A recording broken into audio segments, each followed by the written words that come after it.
السلام عليكم ورحمة الله وبركاته.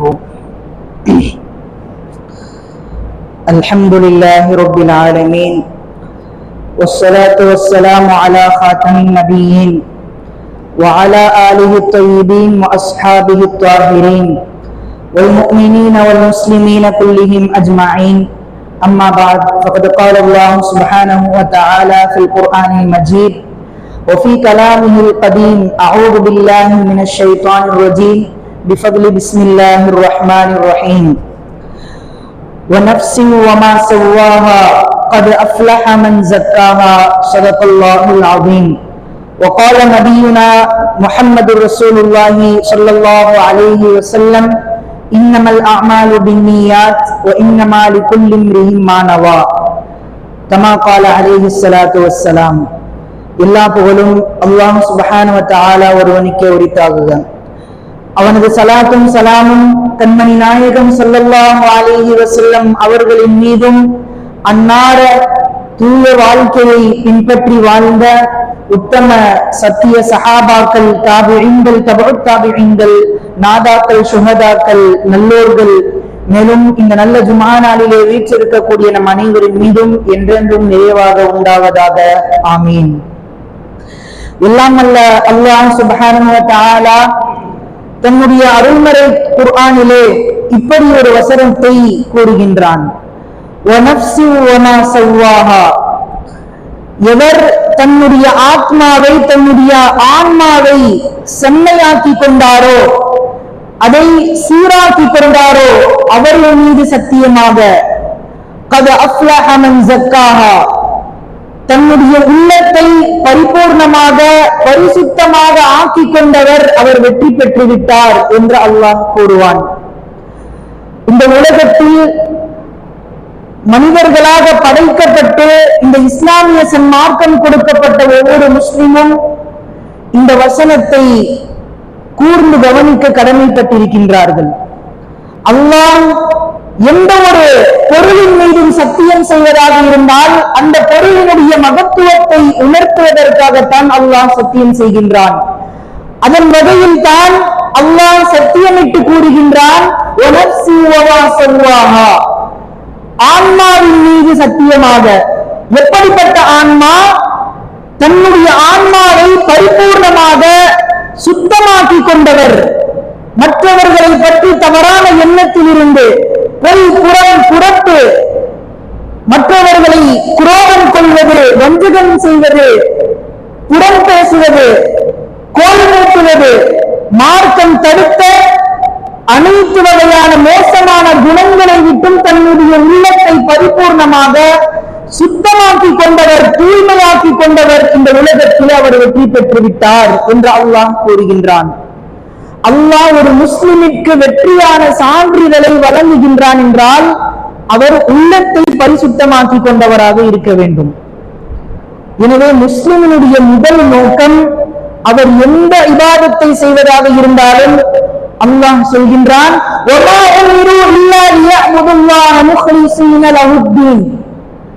ஒரு முஸ்லிம் அவர் எந்த இபாதத்தை செய்வதாக இருந்தாலும் அல்லாஹ்விடத்தில் அது ஏற்றுக்கொள்ளப்பட வேண்டும் என்றால் அவர் இஹ்லாஸாக, மன தூய்மையாக அந்த இபாதத்தை செய்ய வேண்டும். அவர் 1000 ரக்காத்துகளை முகஸ்துதிக்காக, மற்றவர் பார்ப்பதற்காக தொழுதாலும் 2 ரக்காத்துகள் அல்லாஹ்வினுடைய இறையச்சத்தோடு, மன ஓர்மையோடு 2 ரக்காத்துகள் தொழுவதற்கு நிகராகாது. 1000 ரக்காத்துகள் தொழுதாலும் சரி, மற்றவர்கள் பார்ப்பதற்காக எவ்வளவு இபாதத்துகள் செய்தாலும் அத்தனை இபாதத்துகளும் அது வீணாக ஆகிவிடும். அல்லாஹ் தன்னுடைய திருமறை வசனத்திலே குறிப்பிடுகின்றான்: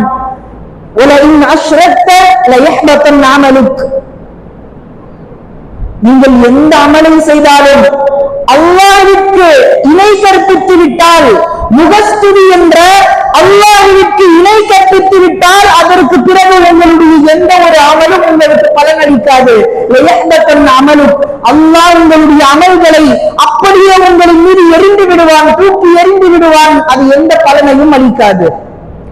எவ்வளவு தர்மம் செய்வதாக இருந்தாலும், ஹஜ் செய்கின்றார்கள், ஜகாத்து கொடுக்கின்றார்கள், பெரிய பெரிய நற்காரிய நற்காரியங்களை செய்தாலும் அந்த நற்காரியங்களுக்கு பின்னால் அல்லாஹ்வினுடைய இறையச்சமும் அல்லாஹ்வுக்காக நாம் செய்கின்றோம் என்ற அந்த மன தூய்மையும் இல்லை என்றால் அவர்களுடைய அமல்கள், இபாதத்துகள், வணக்க வழிபாடுகள் எதுவும் ஏற்றுக்கொள்ளப்படாது.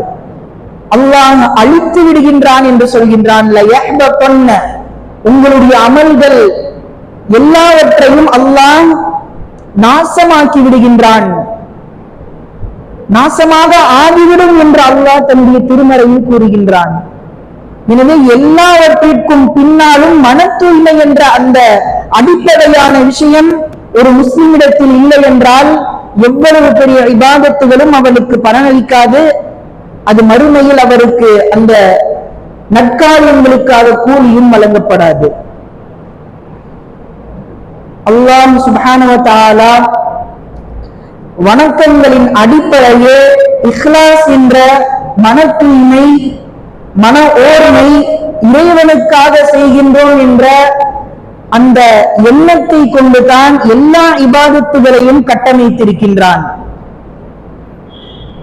நாம் சொல்கின்ற கலிமாவில் இருந்து தொடங்கி தொழுகையாகட்டும், நோன்பாகட்டும், ஜகாத் ஆகட்டும், இன்ன பிற எந்த விதமான நற்காரியங்களும் நற்கருமங்களும் ஆகட்டும், அவை அனைத்திற்குமான பேஸ்மெண்ட் அது இறையச்சமும் மன ஓர்மையும் மன தூய்மையும் தான்.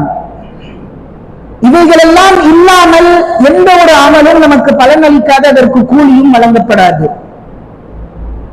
சின்ன சின்ன அமல்கள் இஹ்லாஸோடு செய்தவர்கள் நாளை மறுமையில் வெற்றி பெற்றவர்களாக இருப்பார்கள் என்று பெருமானார் ஸல்லல்லாஹு அலைஹி வஸல்லம் அவர்கள் சொன்னார்களே. நமக்கெல்லாம் தெரியும், ஒரு விபச்சாரி, ஒரு கெட்ட தொழிலை செய்யக்கூடிய ஒரு பெண் பாதையில் தாகித்து அவதிப்பட்டுக் கொண்டிருந்த ஒரு நாய்க்கு தண்ணீர் புகட்டியதின் காரணமாக நாளை சுவனத்தில் அந்த பெண் நுழைக்கப்படுவார் என்று பெருமானார் ஸல்லல்லாஹு அலைஹி வஸல்லம் அவர்கள் சொன்னார்கள். கெட்ட தொழிலை செய்கின்றாள் அந்த பெண், எந்த விதமான நல்ல காரியம் இடத்தில் இல்லை. ஆனால் அந்த நாய்க்கு ஒரு நல்ல எண்ணத்தோடு அவள் செய்த அந்த மனிதாபிமான செயலின் காரணமாக அப்படிப்பட்ட விபச்சாரியான ஒரு பெண்ணுக்கும் சுவனத்தை அல்லாஹ் நாளை மறுமையில் கொடுக்கின்றான் என்றால் நாம் சிந்திக்க வேண்டும். நாம் எவ்வளவு அமல்களும் எவ்வளவு பெரிய நற்காரியங்களும் செய்தாலும் அதற்கு பின்னால் அல்லாஹ்விற்கான மன ஒருமை, மன தூய்மை இல்லை என்றால் அந்த அமல்கள் பலனளிக்காது. எவ்வளவு சிறிய அமலாக நாம் செய்வதாக இருந்தாலும் அதை பரிபூர்ணமான சுத்தமான எண்ணத்தோடு செய்வதாக இருந்தால் அல்லாஹ் அந்த சிறிய காரியத்திற்கும் நற்பலன்களை நாளை மறுமையில் கொடுப்பான், அதை காண்பிப்பான் என்பதை பார்க்கின்றோம். அதனால் தானே புகாரி ஷரீஃபினுடைய முதல் ஹதீஸிலேயே இவ்வாறு கூறப்பட்டுள்ளது, இன்னமல் அஅமாலு பின்னியாத். எல்லா அமல்களுக்குமான அடிப்படை எண்ணங்கள் தான். எண்ணங்கள் சீராகிவிட்டால் அவருடைய அமல்களும் அவருடைய காரியங்களும் எல்லாமே சீராகிவிடும். ஒவ்வொரு மனிதரும் அவருடைய எண்ணத்திற்கு ஏற்பதான் இந்த உலகத்தில் அவர் எல்லாவற்றையும் பெறுகின்றார். எண்ணம் தூய்மையாகிவிட்டால், மனம் தூய்மையாகிவிட்டால் காரியங்கள், நம்முடைய எல்லா விதமான காரியங்களும் கைகூடும். அல்லாஹ் அதை லேசாக்கி தருவான். துன்பத்தில் இருக்கும் பொழுதும் கஷ்டங்களில் இருக்கும் பொழுதும் நம்முடைய இஹ்லாஸான சில அமல்களை வைத்துத்தான் அல்லாஹ் அந்த துன்பத்தில் இருந்து நம்மை விடுவிக்கின்றான். அந்த துன்பங்களில் இருந்து அல்லாஹ் நம்மை பாதுகாக்கின்றான். பனு இஸ்ரவேலர்களில் ஒரு 3 மனிதர்கள் இருந்தார்கள், 3 நபர்கள். அவர்களுடைய வரலாற்றை பற்றி பேசும் பொழுது நபி ஸல்லல்லாஹு அலைஹி வஸல்லம் அவர்கள் சொல்வார்கள், மிக கடுமையான மழையின் பொழுது பாதையில் நடந்து கொண்டிருக்கின்றார்கள் அந்த 3 நபர்கள். கடுமையான மழையின் காரணமாக, கனமழையின் காரணமாக ஒரு குகைக்குள் தஞ்சம் புகுகின்றார்கள். தஞ்சம் புகுந்த பின் உடனே அங்கு இருந்த ஒரு பெரிய பாறாங்கல் அந்த குகையினுள் விழுந்து மறைத்து விடுகின்றது. அவர்கள் வெளியேறுவதற்கான அந்த பாதையை மறைத்து விடுகின்றது, தடைப்பட்டு விடுகின்றது. அந்த 3 பேரும் பேசிக் கொள்கின்றார்கள், அல்லாஹ்விடத்தில் நாம் கையேந்தி துஆ செய்வோம். நாம் செய்த சில இஹ்லாஸான நல்ல காரியங்களை வைத்து அல்லாஹ்விடத்திலே நாம் கேட்போம். அல்லாஹ் இந்த தடையை நீக்குவான் என்று அவர்கள் தங்களுக்கு மத்தியில் பேசிக்கொண்டு கையேந்தி துஆ செய்கிறார்கள். அந்த 3 நபர்களில் முதலாம் அவர் அல்லாஹ்விடத்திலே கையேந்தி கேட்கின்றார், யா அல்லாஹ், நான் ஒரு வியாபாரியாக இருந்தேன். நான் எப்பொழுதும் என்னுடைய பெற்றோர்களுக்காக பால் கறந்துவிட்டு அந்த பாலை எடுத்து என்னுடைய பெற்றோர்களிடத்தில் சென்று கொடுப்பேன். அவர்கள் அந்த பாலை அருந்தியதற்கு பின் என்னுடைய மனைவி மக்களுக்கு அவர்கள் அந்த பாலை கொடுப்பார்கள். ஒரு நாள் இரவு நான் தாமதமாக வந்து விட்டேன். என்னுடைய பெற்றோர்கள் உறங்கிவிட்டார்கள். அவர்கள் பால் குடிக்காமலேயே உறங்கிவிட்டார்கள். அவர்களுடைய காலுக்கடியில் நான் காத்துக் கொண்டிருந்தேன். அவர்களுடைய தூக்கத்தை கலைக்க விரும்பாமல் அவர்கள் காலையில் எழுந்தவுடன் அவர்களுக்கு அந்த பாலை புகட்ட நினைத்து அவர்களுக்காக காத்துக் கொண்டு அந்த காலுக்கடியில் நான் கிடந்தேன். என்னுடைய குழந்தைகள் பசியால் அவர்கள் தவித்து அழுகின்றார்கள். அழுக்குறலையும் பொருட்படுத்தாமல் என்னுடைய பெற்றோர்களுக்கு முதலில் நான் அந்த பாலை கொடுத்துவிட்டு பிறகு என்னுடைய மனைவி மக்களுக்கு கொடுக்க வேண்டும் என்ற ஒரு நல்ல எண்ணத்தினால் நான் காத்துக் கொண்டு கிடந்தேன். யா அல்லாஹ், இந்த நல்ல செயலை நான் உனக்காக செய்திருந்தால் ரப்பே, இந்த பாறாங்களை சற்று அகற்றுவாயாக என்று அந்த முதல் நபர் அல்லாஹ்விடத்திலே கையேந்தி துஆ செய்கின்றார். அல்லாஹ் அந்த பாறாங்களை சற்று விலக்குகின்றான். அவருக்கு வானம் தென்படுகின்றது. அந்த 3 நபர்களில் இரண்டாம் நபர் அல்லாஹ்விடத்திலே கையேந்தி துஆ கேட்கின்றார், யா அல்லாஹ், எனக்கு என்னுடைய தந்தையின் சகோதரின் மகன் ஒருவர் இருந்தால் நான் மிகவும் நேசித்தேன். அந்த பெண்ணை அடைவதற்காக நான் மிகவும் நேசித்தேன், அடைய வேண்டும் என்று முயற்சித்தேன். அந்த பெண் 200 பொற்காசுகள் இல்லாமல் நிலத்தில் நெருங்கக்கூடாது என்று சொல்லிவிட்டால் கடுமையாக உழைத்து 200 பொற்காசுகளை தீனார்களை நான் சம்பாதித்து அந்த பெண்ணிடத்தில் கொடுத்து அவளை நெருங்க முற்பட்ட பொழுது அந்த பெண் என்னை பார்த்து சொன்னால், அல்லாஹ்விற்கு அஞ்சிக்கொள், நேர்மையான முறையில் தவிர பெண்ணிடத்தில் அருகில் செல்லக்கூடாது என்ற அல்லாஹ்வினுடைய பயத்தை எனக்கு ஊட்டினாள். நான் உடனே அந்த பெண்ணிடமிருந்து தூரமாகிவிட்டேன். என்னுடைய கெட்ட எண்ணத்தை நீக்கிக் கொண்டு அங்கிருந்து விரைவாக சென்று விட்டேன். யா அல்லாஹ், நான் இந்த நல்ல காரியத்தை உனக்காக செய்திருந்தால், இக்லாஸாக உனக்காக செய்திருந்தால், இந்த குகையில் அடைப்பட்டுக் கொண்டிருக்கின்ற இந்த பாறாங்கல்லை சற்று விலகிக் கொடு என்று அல்லாஹ்விடத்தில் இரண்டாம் அவர் கையேந்தி துஆ கேட்கின்றார். அல்லாஹ் அவரின் துஆவையும் அங்கீகரித்தான். அந்த பாறாங்கல்லின் அந்த இடைவெளியை இன்னும் சற்று கொஞ்சம் இடைவெளியை ஆக்கி தந்தான். மூன்றாம் அவர் அல்லாஹ்விடத்திலே கையேந்தி துஆ கேட்கின்றார், யா அல்லாஹ், என்னிடத்தில் எனக்காக கூலி வேலை பார்க்கக்கூடிய ஒரு மனிதர் இருந்தால் அவருக்கு 2 மரைக்கால் அவருக்கு நான் தினமும் சம்பாதியத்தை அவருடைய ஊதியத்தை கொடுத்து வந்தேன், கொடுக்கக்கூடிய வழக்கம் கொண்டவன். ஆனால் அந்த மனிதர் எனக்கு கீழ் வேலை பார்த்து கொண்டிருந்த அந்த மனிதர் தினமும் தன்னுடைய கூலியை வேண்டாம் என்று மறுத்து வந்தார். நான் அந்த கூலியை வைத்து ஒரு மாட்டையும் அந்த மாட்டை மேய்ப்பவரையும் வாங்கினேன். பிறகு ஒரு நாள் மிக நெடுங்காலம் இப்படியே நடந்து வந்தது. நெடுங்காலம் கழித்து அந்த மனிதர் என்னிடத்தில் வந்து தன்னுடைய கூலியை எதிர்பார்த்து என்னிடத்தில் கேட்டார். அப்பொழுது நான் சொன்னேன், இந்த மாடும் இத்தனை மாடுகளும் இதை மேய்ப்பவரும் உன்னுடைய சொத்துக்கள் தான் என்று நான் சொன்னேன். அந்த மனிதர் திகைத்து நின்று கேட்டார், என்னை பரிகாசிக்கின்றீர்களா, என்னை ஏளனப்படுத்துகிறீர்களா? அவரால் நம்ப முடியவில்லை. பிறகு அந்த மனிதர் சொன்னால், இவ்வளவு நாள் உனக்கு கொடுக்க வேண்டிய அந்த கூலிகளை எல்லாம் சேர்த்து நான் இதை உனக்காக தயாரித்து வைத்தேன் என்று சொன்னேன். அந்த மனிதர் அதை எடுத்துக்கொண்டு மகிழ்ச்சியோடு சென்றார். யா அல்லாஹ், நான் இந்த நல்ல காரியத்தை உனக்காக செய்திருந்தால் ரப்பே, இந்த குகையில் அடைப்பட்டுக் கொண்டிருக்கின்ற இந்த பாறாங்களை முழுமையாக விலக்கிவிடு என்று அல்லாஹ்விடத்தில் அந்த 3 நபர்களும் கையேந்துகின்றார்கள். நாம் பார்க்கின்றோம். சோதனை காலகட்டத்திலேயும் அவர்கள் செய்த சில இஹ்லாஸான நல்ல அமல்கள், நற்காரியங்கள் தான் அவர்களை பாதுகாத்தன. அந்த நற்காரியங்கள் அல்லாஹ் அதன் மூலமாக அவர்களுடைய துஆக்களை ஏற்று அந்த குகையில் அடைபட்டுக் கொண்டிருந்த அந்த பாறாங்கல்லை விலக்கினால் அவர்கள் பாதையில் சென்றார்கள் என்பதை பார்க்கின்றோம். புகாரி ஷரீஃபிலே வரக்கூடிய இந்த பிரபலமான ஹதீஸ் நமக்கு உணர்த்தக்கூடிய பாடம், என்றைக்காவது ஒரு நாள் நாம் செய்த சில நல்ல அமல்கள், மன தூய்மையோடு அல்லாஹ்வுக்காக மட்டும் செய்த சில நல்ல அமல்கள் ஒரு நாள் நம்மை அது பாதுகாக்கும், அதை காத்தருளும் என்பதுதான் உண்மை. இப்படி வரலாற்றில் ஏராளமான நிகழ்வுகள், இஹ்லாஸாக செய்த சில அமல்களின் காரணமாக அல்லாஹ் பல கூட்டங்களை பாதுகாத்தான். எத்தனையோ சம்பவங்கள் அப்படியெல்லாம் இருக்கின்றன. ஸல்லல்லாஹு அலைஹி வஸல்லம் சொல்வார்கள், நாளை மறுமையில் எழுப்பப்படக்கூடியவர்கள் தங்களுடைய நல்ல இஹ்லாஸான நிய்யத்துகளால் தான் எழுப்பப்படுவார்கள். கியாமத் நாளுக்கு சமீபமாக ஒரு கூட்டம், கஅபாவை அழிப்பதற்காக ஒரு கூட்டம் கிளம்பும். அந்த கூட்டத்தில் இருக்கக்கூடியவர்கள், அந்த கூட்டத்தில் இருக்கக்கூடிய முதலாம் அவரில் இருந்து கடைசி நபர் வரை எல்லாருமே அழிக்கப்படுவார்கள். அப்பொழுது ஆயிஷா ரலியல்லாஹு அன்ஹா நபிகள் நாயகம் ஸல்லல்லாஹு அலைஹி வஸல்லம் அவர்களிடத்திலே பார்த்து கேட்பார்கள்,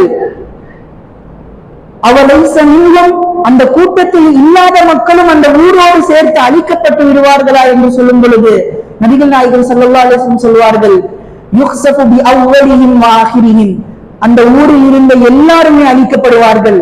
முதலாம் மனிதரிலிருந்து துவங்கி கடைசி மனிதர் வரை, கடை வீதியில் இருந்தவர், வீட்டில் இருந்தவர் என்று எல்லாருமே அழிக்கப்படுவார்கள். கடைசியில் அவர்கள் யுஹ்ஷரூன பினியாத்திஹிம், ஒவ்வொருவரும் அவர்களுடைய நல்ல அமல்கள், நல்ல எண்ணங்களை பொறுத்து அந்த அடிப்படையில் அவர்களுக்கு கூலி வழங்கப்படும். அதன் அடிப்படையில் நாளை மறுமையில் அவர்கள் எழுப்பப்படுவார்கள் என்று நபிகள் நாயகம் ஸல்லல்லாஹு அலைஹி வஸல்லம் கூறினார்கள். நாளை மறுமையில் எழுப்பப்படக்கூடியவர்களில் தரஜாக்கள், அந்தஸ்துகள் எல்லாம் நல்ல மன தூய்மையான எண்ணங்களால் தான் அவர்கள் தீர்மானிக்கப்படுகின்றார்கள். அப்படிப்பட்டவர்கள் தான் நாளை மிக உயர்ந்த தரஜாக்களில், மிக உயர்ந்த அந்தஸ்துகளிலே எழுப்பப்படுவார்கள் என்பதை பார்க்கின்றோம். அல்லாஹ்வின் மகத்தான நல்லடியார்களை நாம் சிந்திக்க வேண்டும். நாம் அன்றாடம் எத்தனையோ இபாதத்துகளை செய்வோம், எத்தனையோ நல்ல அமல்களை செய்யலாம்.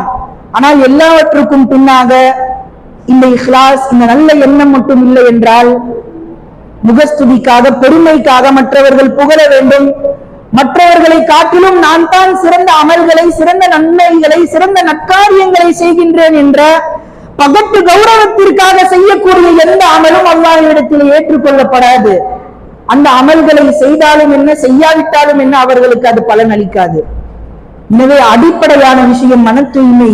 மன தூய்மையின்றி எந்த அமலும் ஏற்றுக்கொள்ளப்படாது, அது அவருக்கு பலன் அளிக்காது. நாளை மறுமையில் அல்லாஹ் அதற்கு கூலியும் கொடுக்க மாட்டான் என்பதை நாம் பார்க்கின்றோம்.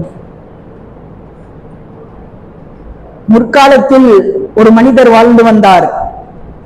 தர்மம் செய்ய வேண்டும் என்ற மிக ஆர்வத்திலே ஒரு இரவு நேரத்தில் தன்னுடைய தர்மத்தை எடுத்துக்கொண்டு, தன்னுடைய செல்வத்தை எடுத்துக்கொண்டு தர்மம் செய்ய வேண்டும் என்ற பேரார்வத்திலே அவர் இரவு நேரத்தில் சென்று ஒரு மண்ணிடத்திலே அவர் தன்னுடைய தர்மங்களை கொடுத்து விடுகின்றார்.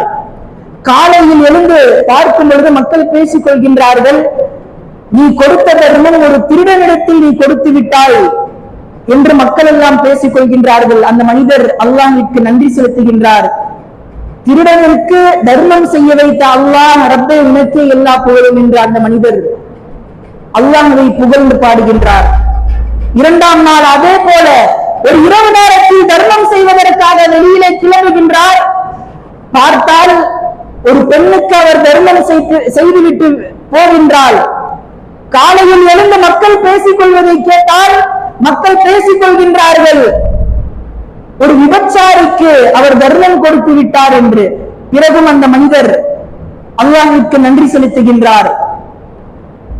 ஒரு விபச்சாரிக்கு தர்மம் செய்ய வைத்த ரப்பே உனக்கே எல்லா புகழும் என்று அல்லாஹ்வை புகழ்கின்றார். மூன்றாம் நாள் அதே போல அவர் இரவு நேரத்தில் கிளம்புகின்றார். ஒரு மனிதருக்கு அவர் செல்வத்தை கொடுத்துவிட்டு செல்கின்றார். காலையில் மக்கள் எழுந்து பேசிக் கொள்கின்றார்கள், பணக்காரருக்கு தர்மம் செய்து விட்டு அவர் சென்று விட்டார் என்று. இந்த 3 நபர்களுக்கும் அவர் செய்த தர்மத்தை பற்றி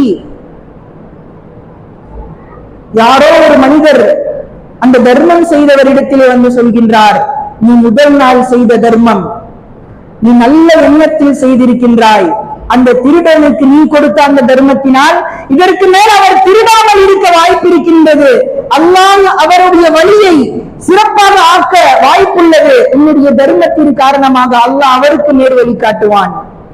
இரண்டாம் நாள் நீ கொடுத்த தர்மம், ஒரு விபச்சாரிக்கு நீ தர்மம் செய்தாய், நீ கொடுத்த தர்மத்தின் காரணமாக அந்த விபச்சாரி, அந்த கெட்ட தொழிலை செய்யக்கூடிய அந்த பெண், அவள் நேர் வழி பெற காரணமாக இருக்கலாம். மூன்றாம் நாள் நீ கொடுத்த தர்மம் ஒரு பணக்காரனுக்கு நீ கொடுத்தாய், செல்வந்தருக்கு நீ கொடுத்தாய், அந்த செல்வந்தர் நீ கொடுத்த தர்மத்தின் மூலமாக அவர் படிப்பினை பெறலாம், தனக்கு ரப்பு கொடுத்த செல்வத்திலிருந்து தானும் தர்மம் செய்ய வேண்டும் என்ற எண்ணத்தை அவருக்கு உதிக்க செய்யலாம். இப்படி நல்ல எண்ணத்தால் கொடுக்கப்படக்கூடிய ஒவ்வொரு தர்மங்களும் நமக்கு அது மிகப்பெரிய பலனை அளிக்கக்கூடியது. புகாரி ஷரீஃபிலே இந்த ஹதீஸை இமாம் புகாரி ரஹ்மத்துல்லாஹி அலைஹி அவர்கள் பதிவிடுவார்கள். நல்ல எண்ணங்களை கொண்டு எந்த ஒரு சிறிய அமல்களாக இருந்தாலும் அல்லாஹ் அதற்கான மகத்தான கூலியை நமக்கு தருகின்றான் என்பதை பார்க்கின்றோம். நல்ல எண்ணம் இல்லை என்றால் எவ்வளவு பெரிய அமல்களாக இருக்கட்டும் அது ஒன்றும் கிடையாது, முகத்தில் தூக்கி எறியப்பட்டுவிடும். நாளை மறுமையில் 3 நபர்களை அல்லாஹ் நரகத்திற்கு இழுத்துக் கொண்டு செல்வான் என்று அருமை நாயகம் ஸல்லல்லாஹு அலைஹி வஸல்லம் அவர்கள் சொல்வார்கள். முதலாம் அவர் ஷஹீத், இறைவனுடைய பாதையில் மரணமடைந்த வீர மரணமடைந்த ஒரு ஷஹீத், ஒரு வீர போராளி.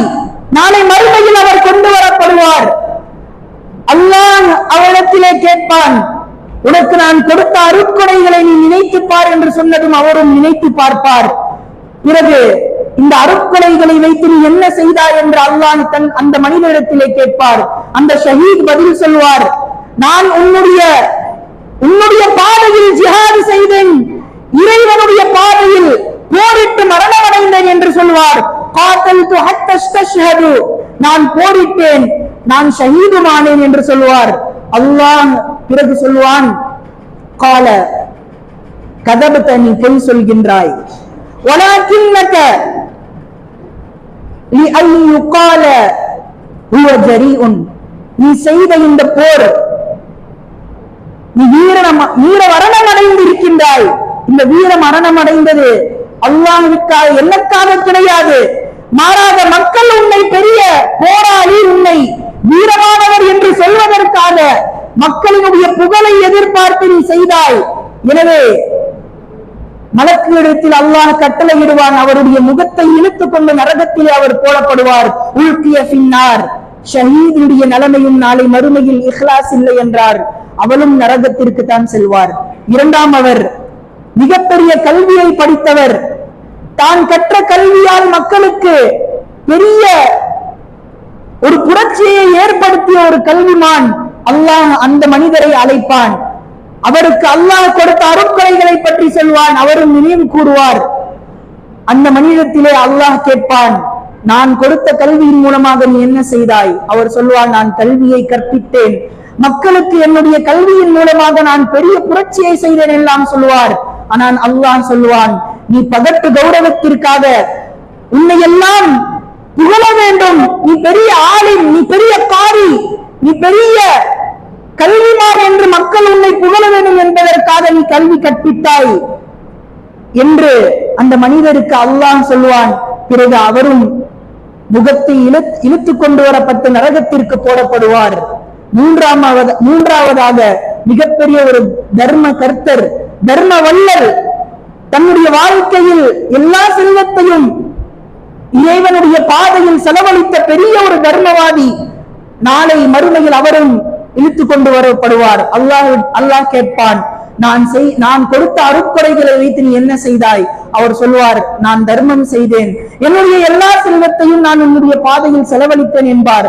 ஆனால் அல்லாஹ் சொல்வான், நீ செலவழித்ததெல்லாம் பகட்டு கௌரவத்திற்காக, மக்கள் உன்னை ஜவ்வார் பெரிய தர்ம வல்லல் என்று உன்னை போற்ற வேண்டும் என்பதற்காக நீ தர்மம் செய்தாய் என்று அல்லாஹ் சொல்வான். பிறகு அவரும் இழுத்து கொண்டு வரப்பட்டு நரகத்திற்குள் நுழைக்கப்படுவார் என்பதை பார்க்கின்றோம். அல்லாஹ்வின் நல்லடியார்களே, நாம் எந்த அமல்களை செய்தாலும், எவ்வளவு பெரிய அமல்களை செய்தாலும், அல்லாஹ்விற்கு நெருக்கமாக்கக்கூடிய எவ்வளவு பெரிய மிகப்பெரிய அமல்கள், மிகப்பெரிய நற்காரியங்களை செய்தாலும் அதற்கு பின்னால் நல்ல அமல்களுக்கு பின்னால் நல்ல எண்ணங்கள் இல்லை என்றால், மன தூய்மையான இஹ்லாஸ் இல்லை என்றால் அந்த அமல்களுக்கு கூலி கிடையாது. அல்லாஹ் முகத்திலே அதை தூக்கி எறிந்து விடுவான். எனவே நல்ல அமல்களை செய்வதாக இருந்தால் அதற்கு முன் நல்ல எண்ணங்களை கொண்டு நல்ல தூய்மையான மன தூய்மையோடு நற்காரியங்களை செய்யக்கூடிய பாக்கியத்தை அல்லாஹ் நம் அனைவருக்கும் தந்தருள்வானாக. ஆமீன்.